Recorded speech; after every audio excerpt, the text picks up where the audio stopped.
नमस्कार दोस्तों, मैं हूं आशुतोष और स्वागत है आपका मेरे YouTube चैनल पे। आज की इस वीडियो में हम बात करेंगे कि बेस्ट डेट म्यूचुअल फंड को कैसे सेलेक्ट करें। यदि आप जानना चाहते हैं कि डेट म्यूचुअल फंड क्या होते हैं, कितने टाइप के होते हैं और किन कैटेगरीज में इनमें इन्वेस्टमेंट करना चाहिए, तो उसके लिए मैंने एक डिटेल वीडियो बनाया है जिसे आप ऊपर आई बटन पर या नीचे डिस्क्रिप्शन पर जाकर चेक कर सकते हैं। और साथ ही इस वीडियो के लास्ट में आपके लिए एक बोनस टिप है, तो वीडियो के अंत तक बने रहिए। चलिए जल्दी से वीडियो को शुरू करते हैं।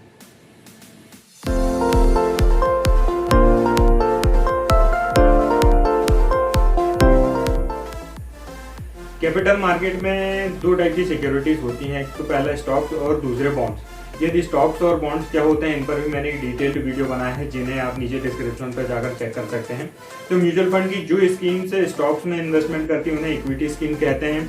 ये स्कीम हाई ग्रोथ और हाई वोलेटाइल होती है, इनमें हम लॉन्ग टर्म के लिए इन्वेस्टमेंट करते हैं। और म्यूचुअल फंड की जो स्कीम डेट इंस्ट्रूमेंट्स या बॉन्ड्स में इन्वेस्ट करती है उन्हें डेट म्यूचुअल फंड बोलते हैं।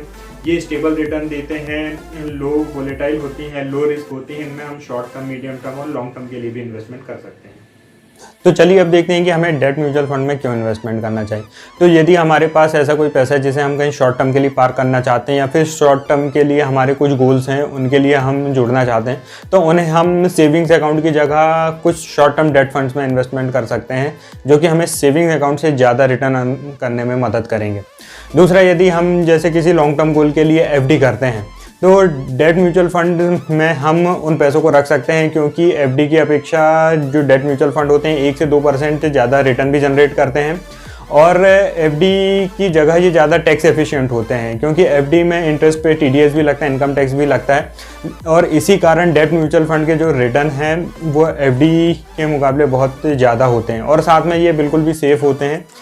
इसीलिए हम जो पैसा एफडी करने वाले हैं उनको हम कंसिडर कर सकते हैं डेट म्यूचुअल फंड में डालना।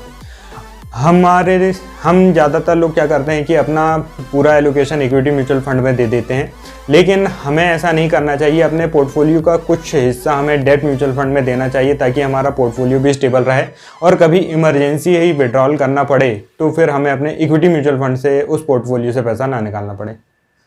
तो चलिए देखते हैं कि बेस्ट डेट फंड की स्कीम्स कैसे सेलेक्ट करें। सबसे पहली बात तो हमें ये याद रखना है कि डेट म्यूचुअल फंड में हम इन्वेस्टमेंट कर रहे हैं लो रिस्क रिटर्न अर्न करने के लिए और स्टेबल रिटर्न अर्न करने के लिए। इसीलिए हमें डेट म्यूचुअल फंड से ज़्यादा रिटर्न की एक्सपेक्टेशन भी नहीं रखना चाहिए। और दूसरा, ज़्यादा रिटर्न जनरेट करने के लिए ज़्यादा रिस्की डेट फंड्स में इन्वेस्टमेंट भी नहीं करना चाहिए। किसी भी डेट फंड में इन्वेस्टमेंट करने से पहले हम ये देखेंगे कि उसमें क्रेडिट रिस्क कम से कम हो। इसके लिए हम उस डेट फंड के पोर्टफोलियो में जाके देखेंगे कि जिन कंपनीज़ के सिक्योरिटीज़ में उस फंड ने इन्वेस्टमेंट किया है उनकी क्रेडिट क्वालिटी ज़्यादा लो तो नहीं है। हम ऐसे फंड में इन्वेस्टमेंट करना पसंद करेंगे जिनके पोर्टफोलियो में अच्छी क्रेडिट रेटिंग के इंस्ट्रूमेंट्स अवेलेबल हों। दूसरा पैरामीटर हम देखेंगे स्कीम का AUM कितना है। जब हम इक्विटी स्कीम सेलेक्ट करते हैं तो हम देखते हैं कि स्कीम का AUM कम होना चाहिए, ताकि उनके पास मार्केट में इन्वेस्टमेंट करने के लिए ज़्यादा अपॉर्चुनिटीज अवेलेबल हो। लेकिन जब हम डेट स्कीम सेलेक्ट करते हैं तो इसका जस्ट अपोजिट करते हैं और हम ऐसी डेट स्कीम प्रेफर करते हैं जिसका AUM ज़्यादा से ज़्यादा हो, ताकि उनमें लिक्विडिटी का रिस्क ना हो।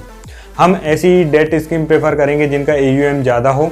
और साथ ही साथ हमें एक चीज़ और ये भी देखना है कि जिस डेट स्कीम में हम इन्वेस्टेड हैं उसका AUM कहीं तेज़ी से नीचे ना जा रहा हो, क्योंकि यदि किसी स्कीम का AUM बहुत ड्रास्टिकली नीचे जा रहा है, इसका मतलब ये एक नेगेटिव साइन हो सकता है। अगला जो पैरामीटर हमें देखना है वो है मॉडिफाइड ड्यूरेशन का।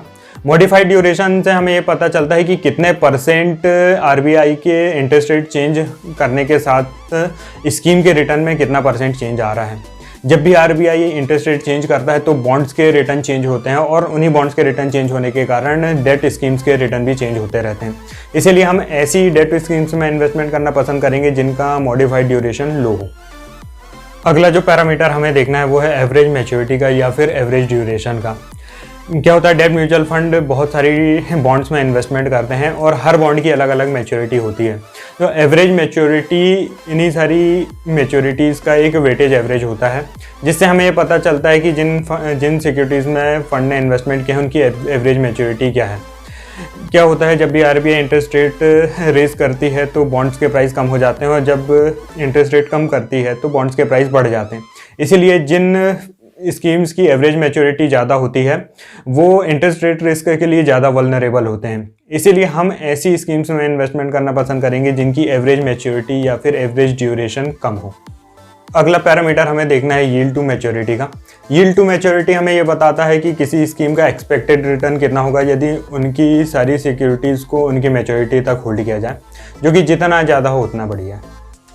तो अब बात आती है बोनस टिप की। तो यदि आप अनश्योर हैं डेट म्यूचुअल फंड्स के बारे में कि किन स्कीम्स में इन्वेस्टमेंट करें या किन कैटेगरी में इन्वेस्टमेंट करें, तो आप शॉर्ट टर्म के लिए ओवरनाइट फंड, लिक्विड फंड और अल्ट्रा शॉर्ट टर्म फंड को कंसिडर कर सकते हैं, और लॉन्ग टर्म के लिए short duration fund, banking and PSU fund and guild funds को कंसिडर कर सकते हैं। दूसरी एक चीज़ हमें यह भी ध्यान रखना है कि किसी भी एक AMC के एक या दो से ज़्यादा फंड्स में हमें इन्वेस्टमेंट नहीं करना है। तो दोस्तों, आज के वीडियो में हमने देखा कि किसी भी डेट म्यूचुअल फंड की स्कीम को सेलेक्ट करने से पहले हमने स्कीम का portfolio, AUM, modified duration, average maturity, yield to maturity और फंड मैनेजर परफॉर्मेंस को देखना बहुत ज़रूरी है। यदि आपको लगता है कि किसी और पैरामीटर को भी कंसीडर करना चाहिए तो आप हमें नीचे कमेंट करके बता सकते हैं। यदि आप हमारे साथ म्यूचुअल फंड में इन्वेस्टमेंट करना चाहते हैं तो नीचे दिए नंबर पर व्हाट्सअप करें, और यदि आप इसी तरह के और भी वीडियोस देखना चाहते हैं तो चैनल को सब्सक्राइब करें और बेल आइकन को प्रेस करें। धन्यवाद।